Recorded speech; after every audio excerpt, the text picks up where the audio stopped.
José Paul, ¿cómo estás? Muy bien, Fabricio. Gusto en saludarte. Muchísimas gracias por la invitación. Bien, no, primero felicitarte por todos los éxitos profesionales, académicos. Ya sé, ¿ya qué tiempo nos vimos en la universidad? Por allá por el 2021.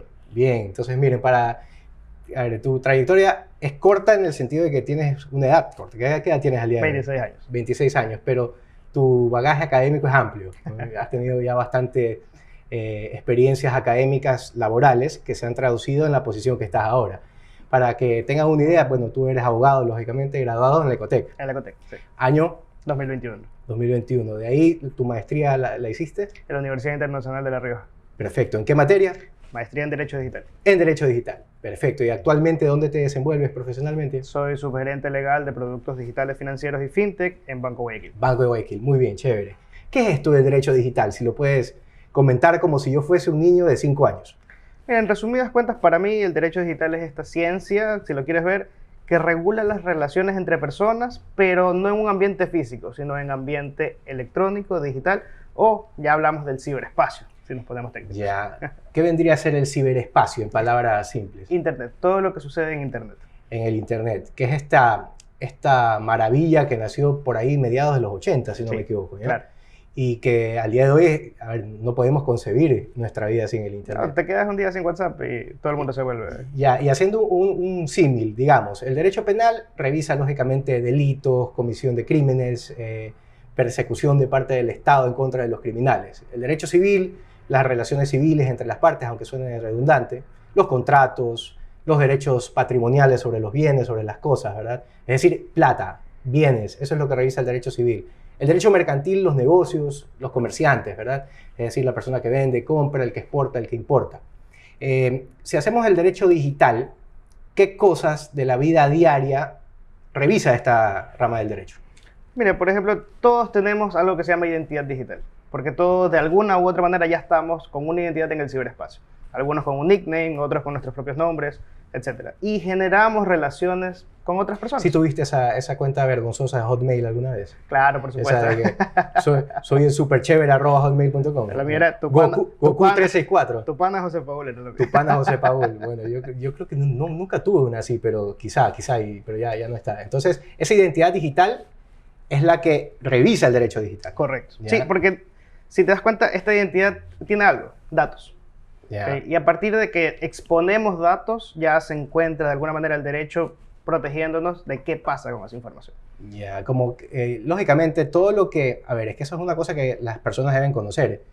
Toda la información que nosotros ponemos en nuestros correos, en las cuentas de WhatsApp, en las cuentas de Facebook, en las cuentas de Instagram, de TikTok, dígase cualquiera de las plataformas digitales, es nuestra información. O sea, cuándo nacimos, qué gustos tenemos, dónde vamos, dónde no vamos, ¿ya? Entonces, esa es la información sensible, ¿verdad? Que está en el mundo digital. Y ahí es donde entra el derecho digital. Por supuesto. Y Ya. ya, digamos, esto ya tiene su propia ramificación que viene con todo el régimen de protección de datos personales. Acá ya hay una ley desde el 2021, que su régimen empezó en 2023, pero ya busca proteger que los titulares, es decir, nosotros, las personas que tenemos estos datos, las autoridades, las empresas, los bancos, las aseguradoras, etcétera, protejan y tengan a buen recaudo estos datos. Y esos datos digitales que están en el mundo, en esta esfera digital, ¿cómo la ley los protege? O sea, ¿de qué manera Claro. los protege? O sea, ¿qué Solo dice la norma en términos generales? Mira, y algo para que tal vez todo el público lo conozca, hay muchos derechos que esta ley concibe, el derecho de acceso, es decir, saber cuándo alguien tuvo mi información, o yo saber si una institución pública tuvo o tendrá mis datos. Rectificación, si quiero cambiar, si el banco me sigue llamando por un tema de cobranzas y no ha actualizado mi información, actualizarla. Es decir, que yo tenga esa certeza de que puedo disponer sobre mi información. Ya, y esa disposición de información es personalísima, pues, ¿no? Claro. No es que cualquier persona puede acceder a mis datos. La ley, ya desde mucho antes de la entrada en vigencia de la Ley de Protección de Datos, sí establecía esta protección a información muy personal, como por Correcto. ejemplo mi historial médico, mi historial de viajes, mi historial crediticio, mi situación bancaria, ¿no? Imagínense si la ley permitiese que cualquier persona ingrese a ver cuánto tiene en la cuenta X persona, pues no Claro. sería un caos, tú que estás en el mundo bancario, ¿no? Entonces, ¿qué crees tú es el agregado que la Ley de Protección de Datos le da a esta protección tradicional, por decirlo de alguna manera, de que existen los datos públicos, de público acceso, y los datos privados, y Claro. que podemos decir que tanto los datos públicos como los privados al día de hoy estarían en la esfera digital, ¿no? Sí, por supuesto. Claro. Y también creo que el principal componente de la ley es que agrega una autoridad pública a la cual pudiésemos nosotros tocarle la puerta en caso de un incumplimiento. Ah, muy bien. Entonces, a ver, pongamos un caso práctico. Yo saqué un crédito, o se me fue otorgado, para ser más práctico, un crédito por el Banco de Guayaquil, digamos. Y de repente me comienzan a llamar a un primo, a mi hermana, a mi tío, y decir, oiga, el abogado García no ha pagado su cuota, vaya pague. Eso es un mal uso de los datos personales. Sí, por ¿verdad? supuesto. Ya, ¿y a quién tendría que ir yo a reclamarle, según esta ley? Claro, a ver, cuando nos metemos en temas de cobranzas también entra el Código Monetario, que es una ley específica en temas bancarios. Ujú. Pero digamos, si hubiera mal uso de datos, puedo tocar a la puerta a la super de bancos si es que es algo específico en temas bancarios. Bien. Pero a la Superintendencia de Protección de Datos Personales, que es muy nueva, que todavía está en proceso de formación, pero próximamente se espera que en 2025 ya los ciudadanos pudiéramos acudir a ella. A esa autoridad es la que tú pudieses interponer un reclamo, una queja, etc. Ya, es decir, hay una autoridad específica para la protección de los datos personales, pero solo en la esfera digital o en todo ámbito. En todo ámbito. En todo ámbito. El tema es que, como conversamos, o sea, ese tema, los datos están mayormente almacenados en entornos digitales. Sí, ¿no? y hay que entender, por ejemplo, a lo que llegué al edificio, me tomaron los datos abajo y se anotó en una bitácora. Ujú. Las bitácoras que los guardias tienen en una garita son una base de datos. La ley concibe que cualquier concepto o conjunto de datos estructurado es una base de datos. Y eso ya tiene protección por la ley. Claro, y digamos que esos datos que están en el mundo físico se ponen en una plataforma digital, en un software de control, ya se vuelven digitales. Correcto. Y de hecho, con mucho de más fácil acceso, pues, ¿no? Así Porque es. digamos que yo quiero conocer el día de las entradas al edificio de la bitácora. Yo tendría que ir a buscar al guardia y decirle, oiga, deme su cuaderno, ese cuadernote sucio negro que tienen los guardias normalmente, y buscar mi nombre si es que estoy ahí. Claro. Pero si eso está digitalizado, basta con ingresar al Al portal. sistema o al portal que controle esos datos. Es ahí que podríamos hacer una comparación de que, dependiendo del nivel de seguridad que yo tenga de mis datos, viene el control de posibles problemas o filtraciones que se puedan dar. Te pongo un ejemplo. Si yo quiero que no se metan los ladrones a mi casa, yo trato no solamente de avisarle al UPC de la zona y poner cerco eléctrico y hacer un gran muro, si es posible, poner un guardia de seguridad si tengo los medios, 2 Rottweiler hambrientos en la puerta, quizá, ¿no? Para que nadie pueda entrar a mi casa. Entonces, ¿cuáles serían esos filtros o esos controles que en el mundo digital se pueden establecer para evitar que en vez de ladrón entrar a la casa, venga este ladrón de datos y se me lleve tales datos, ¿no? Claro, la ley incluso obliga, como una buena práctica, que existan conceptos de anonimización. ¿Qué quiere decir esto? Que si yo soy una institución que tiene datos de ciudadanos, debo buscar todas las medidas de seguridad posibles para proteger esta información. Y una de ellas es la anonimización. Por ejemplo, si sé que mi cliente es Fabricio García por determinada relación, debería también en mis datos tener FXXX y que pueda de alguna Ok, manera, ya. solo yo como el responsable de esa información, poder determinar los fines con los que lo voy a tratar. Ya, entonces una forma es anonimizarlos. Correcto. Ya, es decir, que no salgan mis 2 nombres, mis 2 apellidos, mi número de cédula, sino más bien un código o tapada la parte que debe ser tapada, etcétera, ya, Sí, para que no correcto. entre. Ya, y aquí se me ocurre un tema que no sé si a ustedes que están viendo el video les salte la curiosidad, pero en la esfera constitucional hay 2 acciones que tratan de información, ¿no? Que es la acción de acceso a la información pública como garantía jurisdiccional y el habeas data, ¿no? Habeas data en español, nosotros que a los abogados nos encanta hablar en lenguas muertas, habeas data es dame los datos, ¿verdad? Correcto. Es decir, ¿cómo se compagina esto de la autoridad de protección de datos versus la justicia constitucional con el habeas data y el acceso a la información pública? ¿Cuál es tu criterio? ¿En qué momento se encuentran? ¿Cuándo se separan? Claro. Tal vez antes de llegar a eso, incluso quisiera sumar algo. Ujú. En datos personales también hay otras acciones. Por ejemplo, en la rama civil pudieses ir tranquilamente a una acción de daños y perjuicios si crees que tus datos han sido expuestos y esto te ha causado algún tema de Y aflicción. pedir o algo. acceso judicial a ciertos datos si no me los quieren facilitar Correcto. para el juicio. Y también la vía penal, ya existen tipos penales para la filtración de bases de datos y otras cosas. Entonces, digamos, para que todos los que están escuchando el video lo conozcan, existen varias formas, pero la nueva que está con la Ley de Protección de Datos es una vía administrativa. Ok, ya, regulada sede por- administrativa. Es correcto, ante la Solamente, superintendencia y también pudiese llegar luego de la fase de investigación, el procedimiento administrativo sancionador, tendrá que la autoridad poner una sanción si lo considera pertinente, Ya. económico. Eso, para decirlo en palabras simples, es básicamente, si es que algo ha pasado con mis datos, yo tengo una autoridad que es parte del Ejecutivo, es decir, parte del Estado, del gobierno central, ¿ya? Que me va a tutelar mis derechos en sede administrativa, Correcto. ante la administración pública. Pero lógicamente, si eso no es suficiente o si esa no es la vía adecuada, ahí entra la vía jurisdiccional o Así es. judicial. Es decir, o voy a la superintendencia creada por la ley de protección de datos, o voy a los jueces civiles, penales, Totalmente. constitucionales, dependiendo de cada acción. Así es. Ya, entonces, miren, ahí es un tema de que a los abogados no nos pueden saltar. ¿Ah? O sea, yo Por siempre supuesto. digo, pueden quizá prescindir de cualquier otro tipo de profesional, pero a los abogados, los médicos y los que son católicos, los curas, nunca van a poder separarse de ellos. Totalmente. Y especialmente con los datos. Incluso hay acciones internacionales famosas, por ejemplo, temas contra Mark Zuckerberg, que ha sido llamado incluso varias veces al Senado de los Estados Unidos justo por eso, porque Claro. se le acusa pues de que él es el gran, por decirlo de alguna manera, negociante de los datos personales alrededor del mundo. ¿Qué relación podría tener un caso de esa magnitud con la ley ecuatoriana? ¿Tú crees que si existiese un Mark Zuckerberg ecuatoriano y él tuviese el control de todos los datos de los ecuatorianos, podría generarse un caso similar o de similar impacto?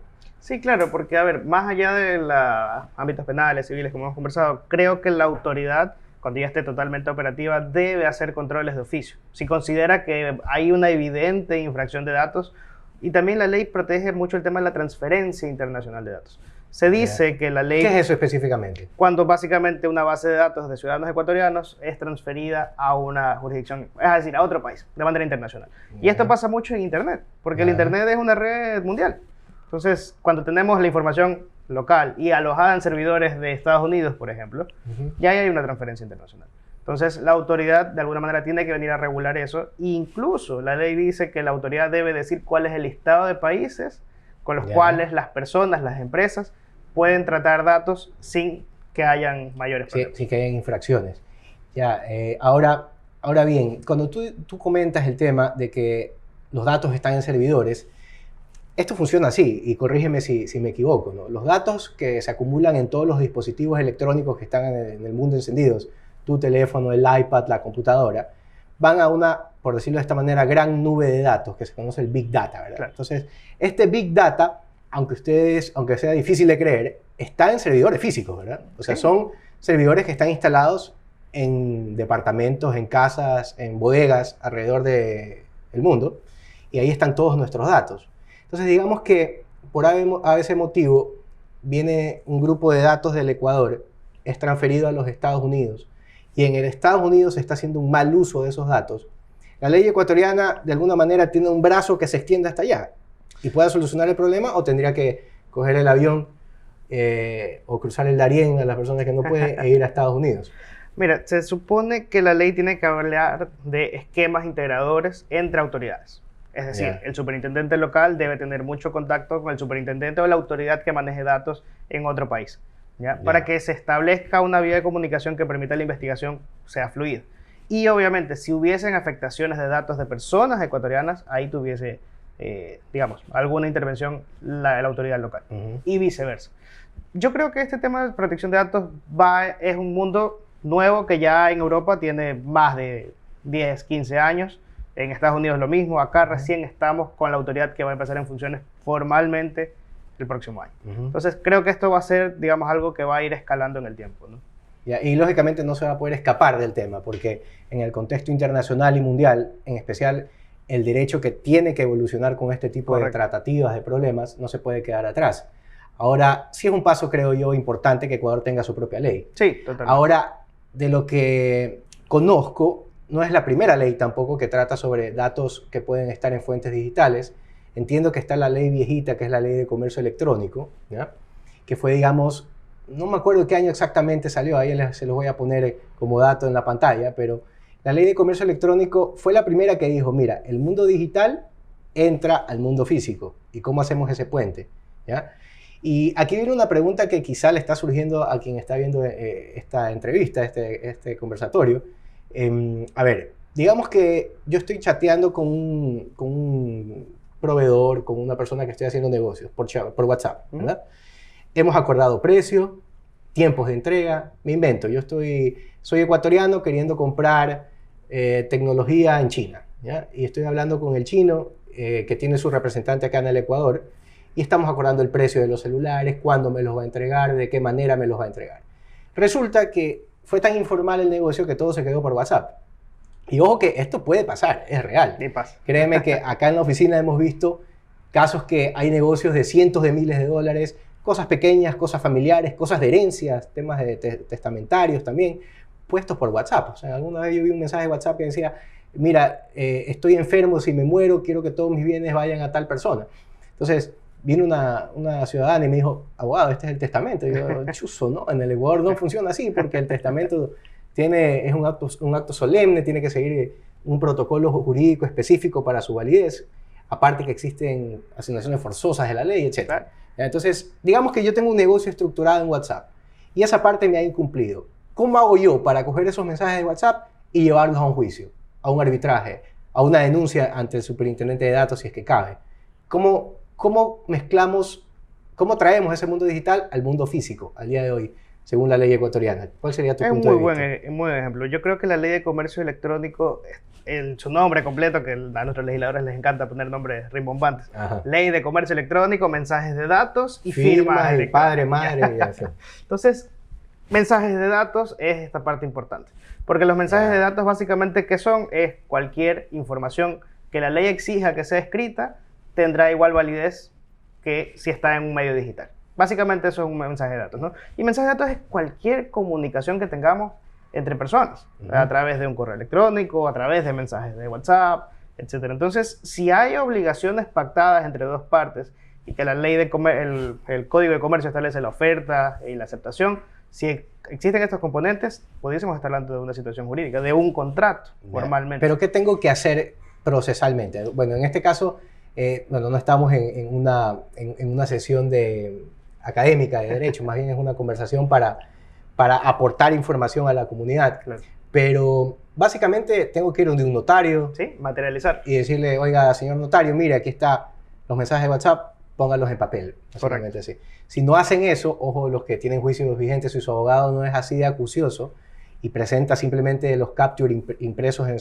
su impresora de la oficina o de la casa, van a tener problemas. Por supuesto. Entonces, sepan que hay una ley que respalda estos datos que se están generando por medios electrónicos y que pueden ser de gran valor en una transacción, ¿no? Porque hay negocios enteros que se dan por WhatsApp. Lo puedes materializar y ese instrumento aplicación que te da el notario lo aportas como prueba dentro de tu proceso judicial. Ya, ahora pongamos un caso práctico. Digamos que el día de mañana, y esto pasa muy frecuentemente, la otra vez estuvimos con la familia en un restaurante, que era el cumpleaños de mi esposa, y dijimos, bueno, es el cumpleaños de mi esposa, ¿qué hay?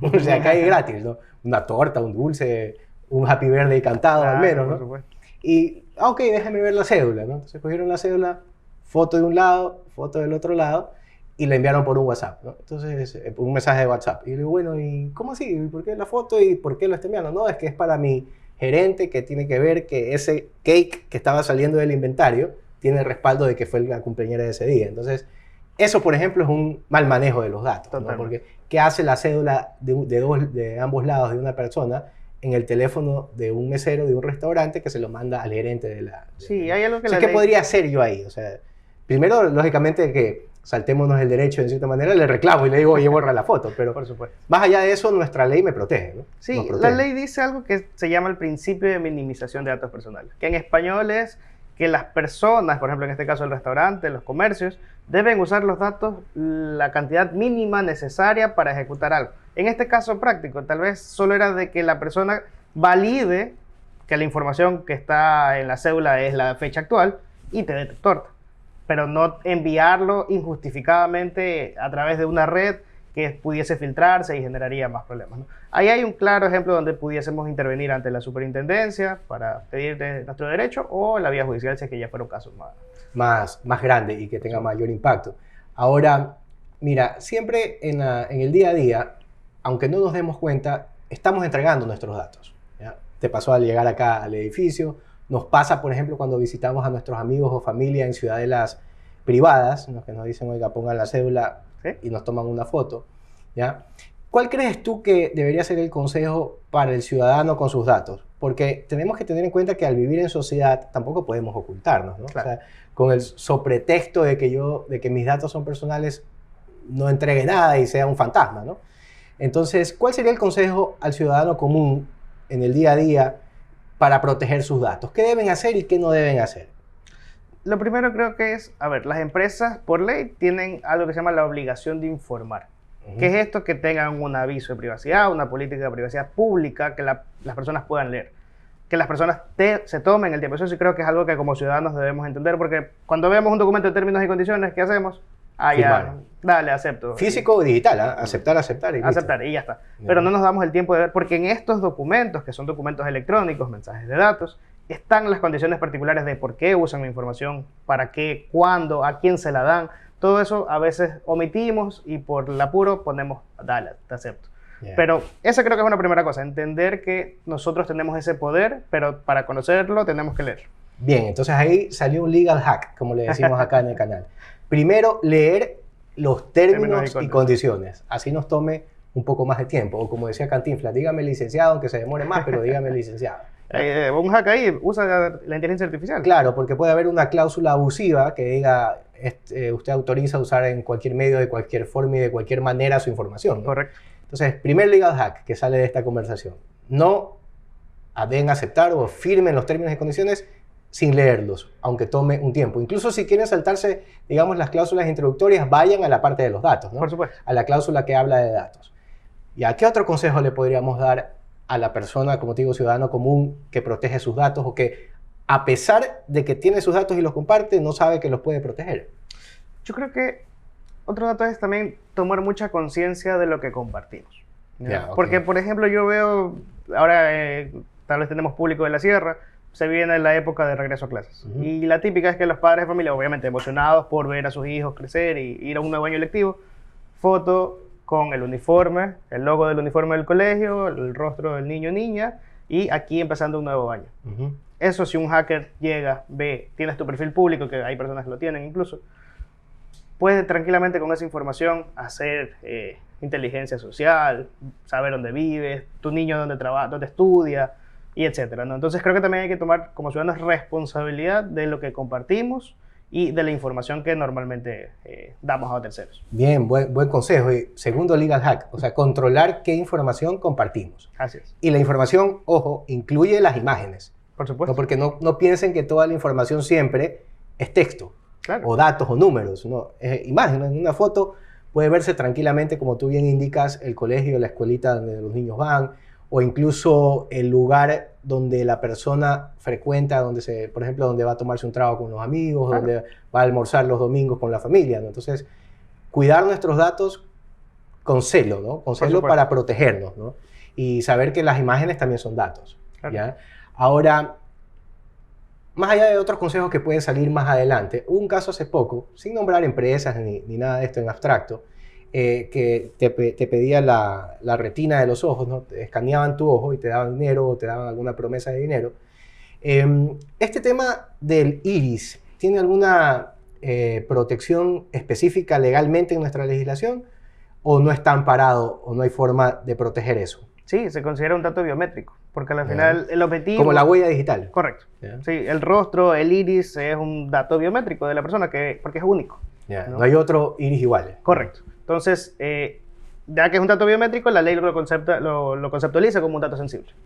Ya, ¿sí? Ok. Entonces, ahí ya entramos otra vez al tema de la autoridad, que tuviese que de oficio revisar estas prácticas, si son buenas o no. Ahora, gracias por traer el tema, porque eso nos lleva, creo que a otros temas, ¿no? Blockchain, fintech, que también están asociados al derecho digital. Veámoslo porque es importante. A ver, está bien. Sabemos que hasta este punto el derecho digital regula todo este mundo informativo o de datos que existe en el mundo digital, ¿ya? Y cuando hay problemas con estos datos es cuando necesitamos al especialista en derecho digital para poder protegerlos según la ley que al día de hoy nos asiste en el Ecuador y en el marco internacional la ley aplicable, cuando hablamos de transferencia de datos y lo demás, ¿ya? Ahora, para poder ejercer esta rama del derecho y para poder proteger mis derechos como ciudadano, tengo que conocer las tecnologías habilitantes que están alrededor, ¿no? Correcto. Que son las tecnologías de la información que complementan. Y las que más suenan y todo el mundo habla es el blockchain, ¿ya? Por ahí está también ahora la inteligencia artificial, la IA o AI, como quieran decirle. También está el tema de la robótica, está el tema de los datos, ¿cómo es? El machine learning, toda esta cuestión. Ahora, en el Ecuador, ¿cómo se ve este tema? O toquemos qué se trata esto de blockchain y cómo se conecta con estos problemas digitales que lo soluciona el derecho. Claro. Ya tenemos acá también en Ecuador la Ley de Transformación Digital, que tuvo su reglamento, y también el Arcotel y otras instituciones públicas están haciendo esfuerzos por tener una agenda de transformación digital.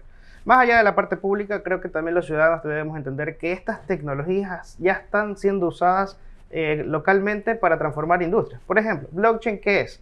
Básicamente una red de datos que están interconectadas en bloques, en cadenas que permiten trazabilidad, confianza, seguridad y sus demás características. Pero vamos a un caso práctico, el tema agropecuario, el tema agrícola.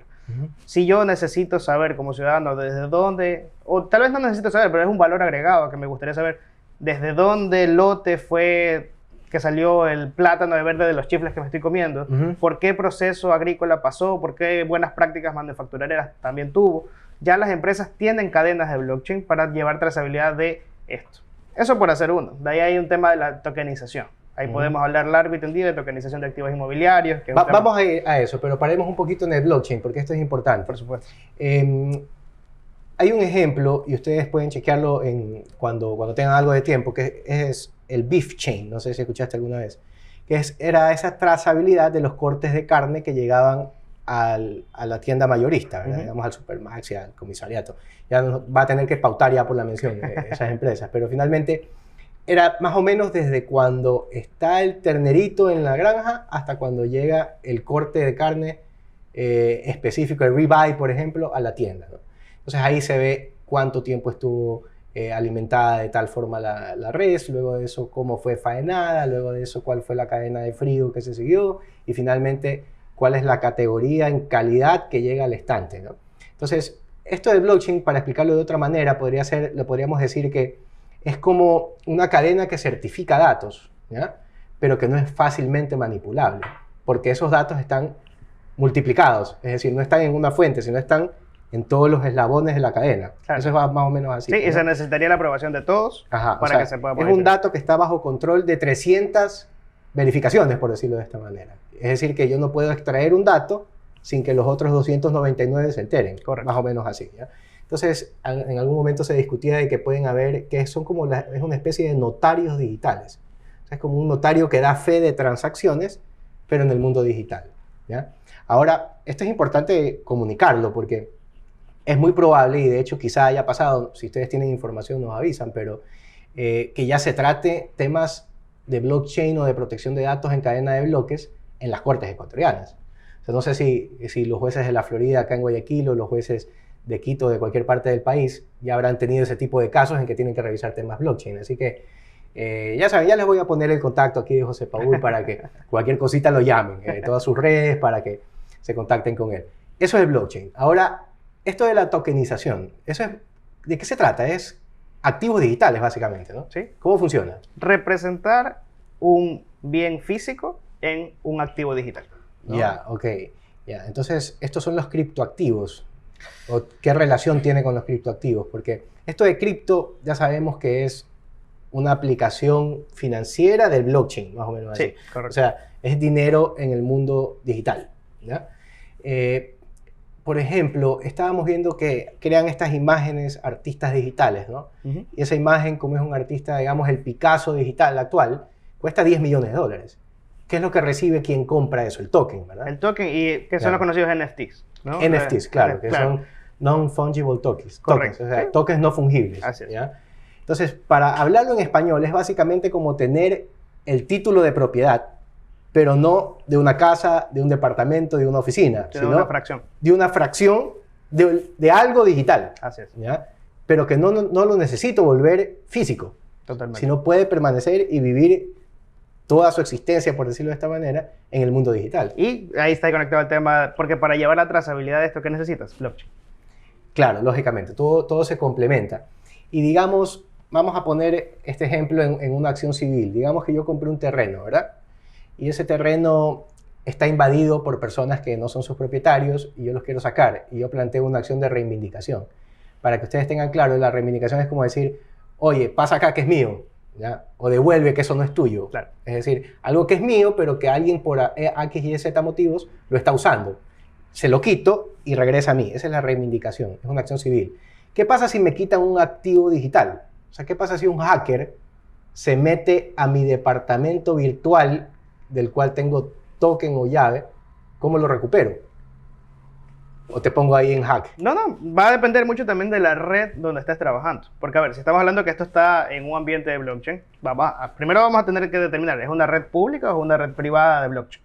¿Ya? Es decir, pueden haber por supuesto, este tipo, ¿no? Privadas y públicas. Correcto. Y si tú es una red privada, se entiende que la red privada debe tener aceptación de los demás intervinientes. Entonces, capaz hay que ver si para que ese hacker haya tenido acceso no tuvo también, de alguna manera, ayuda de los demás. Que se puede dar también. Se puede dar. O sea, ya estamos hablando de un ámbito penal, ya un tema de un fraude y tal, ¿no? Yeah. Si es una red pública, es un poquito más complicado, creo yo, también entender esto, porque se entiende que es millones de computadoras conectadas a un mismo servidor y a una misma red, ¿no? Pero digamos, si se da el caso, también pudieses, yo creo que aplicar una acción de reivindicación.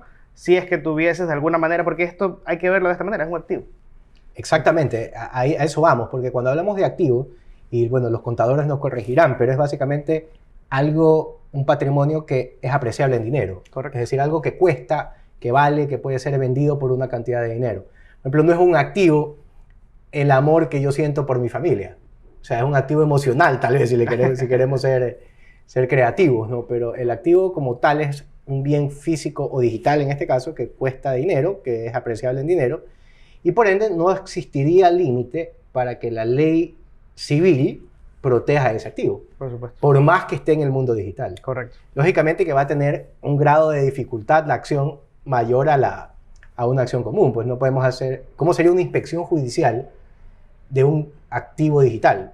Claro, bueno, a ver, también habrá que Tendría entender... que un perito forense, alguna cuestión así. Sí, y también entender que si es que el activo... Perdón, no forense, un perito digital, claro, en temas digitales. Hay que ver si es que el activo representa un bien físico, ¿ya? Porque tal vez ahí pudiese decir que la inspección tenga que ser sobre el bien físico también. Ah, sí, puede ser, pero que ese bien físico está registrado en el mundo digital. A eso nos referimos. Bueno, habría que ver cómo avanza la norma, pero para mí no sería extraño que dentro de pocos años exista un registro de la propiedad digital. Sí. ¿Ya? Es decir, que no es necesario que yo vaya, a pesar de que los registros de la propiedad, especialmente el de Guayaquil, y un aplauso para ellos, Sí, la verdad que porque muy buen trabajo. Funciona de manera genial para el ciudadano en el mundo digital, pero me refiero a que, digamos que el registrador no esté físicamente, sino sea una cadena de bloques, ¿me explico? ¿Ya? Que tenga nada más disparadores o comandos que me digan X y Z cosa cuando yo quiero escribir el activo digital. Bueno, es importante esto, o sea, es importante. Ahora, cuando llega alguien a tu oficina, José Paul, y te dice, mira, abogado, la verdad es que yo tengo una empresa y en esa empresa yo tengo la base de datos de 300 empleados. Y resulta que he visto que a mis empleados los están llamando agentes reclutadores de otras empresas, la competencia los está buscando para llevárselos y tener esa fuerza de trabajo que yo he entrenado 10 años y ellos se los quiere llevar mi competidor. Y necesito activar todas las acciones que la ley ecuatoriana a mí me permite para proteger esos datos de mis empleados. ¿Cuál sería tu consejo? ¿Cuál sería el paso a paso que tú le dirías? ¿Qué debe hacer primero? Primero, entender de dónde obtuvieron la base de datos. Cuidado, se trata también de una filtración causada internamente, por el Departamento de Talento Humano, por ejemplo. ¿Ya? Perfecto, es decir, entender el origen del problema. Correcto. ¿Ya? Es decir, primero hacer un análisis interno. ¿Qué pasó? ¿Quién fue el que filtró? ¿Ya? Ok, origen del problema. Segundo, entender si ese contacto del tercero tiene alguna intervención legítima. ¿A qué me refiero? Ya. Si es que se trata de porque digamos, mis trabajadores han postulado a un proceso de reclutamiento, tal vez ahí no tengo mucho que hacer. Pero si los han contactado sin que ellos hayan solicitado algo y sin que sus datos estén expuestos en algún portal público de empleo o algo por el estilo, tal vez ese contacto no es legítimo. ¿Ya? Ya. Entonces, habrá que justificar los temas legales si es un interés legítimo o no. En el ejemplo de trabajadores de una empresa que están siendo invitados o contactados por otros reclutadores, ¿cuál sería un contacto legítimo, por ejemplo? Como te decía, si es que mi trabajador ha postulado, él ha presentado o, Ah, ha, ok, o ha ya. dado sus datos en una Si bolsa es de que empleo. mandó su currículum, Correcto. mandó su hoja de vida y la recibieron. Así es. Pero si no lo ha hecho, sería un contacto ilegítimo. Sí, ¿verdad? correcto. No previsto. Ya, entonces, primero, analizar la fuente de esa filtración, el origen del problema. Perfecto. Segundo, analizar si ese contacto, ¿cómo lo mencionaste tú? Si fue legítimo o no. Si fue legítimo o no, la legitimidad. Vamos a ponerle el escenario que es ilegítimo, que los trabajadores nunca han enviado sus hojas de vida, es más, están felices en la empresa donde trabajan. ¿Qué es lo que correspondería hacer como tercer paso? Claro, entender si es que todos, hablar, primero creo que también hay que hablar con ellos, ¿no? Para entender, y digamos que todos están de acuerdo en quedarse conmigo, y todos ellos dicen, sí, yo no he dado mis datos, no sé por qué me están contactando. Tal vez hacer una queja o algún escrito de manera conjunta ante la autoridad. Porque hay ¿Cuál autoridad? La Superintendencia de Protección de Datos. Perfecto, es decir, activar la vía administrativa. Perfecto. Sí.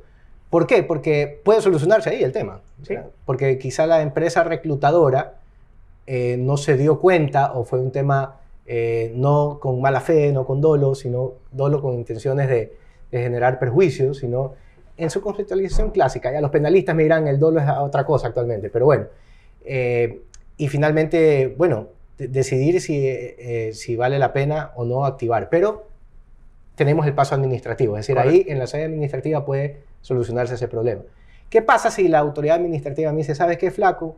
Chévere, está bonita tu denuncia, pero no estamos todavía bien estructurados y los procesos no están claros y la autoridad no entra todavía en plena acción? ¿Qué hago? Yo diría que también tenemos dos vías. La vía constitucional, de la vía data, para que esa empresa tercera elimine la base de datos de mis trabajadores, porque ellos no han dado su consentimiento para que sean tratadas esta información. Esa es la palabra clave, ¿no? Consentimiento. Correcto. Consentimiento. Sí. Pero no consentimiento como Américo, sino consentimiento de dar la aprobación del uso de esos datos. Claro, ahí hay un tema. ¿Por qué decías tú de legítimo? Para ponernos técnicos, hay algo de las bases de legitimación, ¿ya? Que están conceptualizadas en la ley, y la primera es el consentimiento. ¿Ya? Pero si no tengo el consentimiento de algo, ahí viene si es que tuve una relación contractual, si hay un interés legítimo y otras cosas, ¿no? Pero el consentimiento, para entenderlo, es como tú dices, esa autorización que le doy al tercero de manejar mis datos, que en este caso no hubiera. Ya, entonces hablemos de 4 niveles. El primero es averiguar de dónde viene el problema, ¿ya? Y es más, hagamos el paso 0, que es contactar a José Paul. Ya, primero lo llaman a José Paul, sacan una consulta con él y él les da el panorama. Si no lo encuentran, me llaman a mí y yo lo contacto por ustedes, no se preocupen, ¿ya? Identifico el origen del problema. Segundo, veo si es legítimo o no el uso que se le está dando a los datos. Y en tercer lugar, si es ilegítimo, en el caso que sea legítimo, voy a la autoridad administrativa, que en el Ecuador existe, claro, que es el superintendente, ¿lo repites? De protección de datos personales. De protección de datos personales. Entonces, este superintendente, dentro de los procesos administrativos internos y demás, resolverá lo que corresponde. ¿Y qué puede resolver el superintendente? Sí. Sancionar, claro, multar. Las sanciones van del 0.1 hasta el 1% de la facturación anual de un comercio. ¡Wow! Entonces, si es una gran empresa, el 1%, digamos, de una de las grandes corporaciones es importante. Claro. Pero no puede llegar al punto de, a más de multar, no puede imponer... acciones cautelares, claro. Cautelares, pero además ordenar pago de daños y perjuicios, ¿o eso no? No, eso ya sería el ámbito civil. Ya, entonces, digamos que si el problema no se soluciona ante el superintendente de datos personales, de protección de datos, bueno, ahí me perdonará el superintendente, voy a la vía judicial. Ahora, ¿qué acción es la que escojo? Ya dependerá de qué objetivo tengo, ¿no? Claro. O sea, si el objetivo es proteger mis datos, el habeas data, o acceder a esos datos, ¿ya? Si es de sanción penal, es decir, meter preso al que se me cogió mis datos, me voy a la vía penal. Pero digamos, ese es el siguiente nivel, el tema judicial. Y la estrategia o la vía ya, eso será decisión de su abogado. Pues, ¿no? Claro, lo pueden contactar al doctor Fabricio García. También, pero, pobre y humildemente algo podemos hacer ahí. Sí, en todo caso, ese sería el consejo para esta persona que llega con su problema. Entonces, mira, para mí lo importante es que el ciudadano sepa que sus datos están protegidos. Sí. Por ley. Correcto. O sea, no es porque somos chéveres, nos vestimos elegantes, ¿ya? O somos muy bravucones, muy puñeteros. No, la ley los protege. Entonces sepan que sus datos tienen valor. Así es. tienen protección jurídica. Lo que corresponde hacer es cuidarlos, ¿no? O sea, cuidarlos en primer lugar. E ¿ya? informarnos sobre cuáles son esos derechos. E informarnos cuáles son los derechos y cuáles son las autoridades que lo pueden revisar. José Paul, gracias por venir. Gracias por tu tiempo. Se nos quedaron varias cosas ahí por tratar, pero creo que vas a venir nuevamente. Seguramente. Yo te voy a invitar y ojalá me dejes el privilegio y el gusto de tenerte acá. Encantado de participar siempre. Chévere. Hagamos un tema que yo suelo hacer en el canal, los que lo siguen se sentirán relacionados, que es esto de los legal hacks. ¿Cuáles son los trucos o consejos que tú le puedes dar a la comunidad sobre este tema del derecho digital? Primero, leer términos y condiciones. Segundo, vigilar lo que compartimos y exponemos en Internet. Tercero, consultar con tu abogado de confianza. Sí, que puede ser José Paul, sin duda. Por supuesto, sí. Y también el doctor García.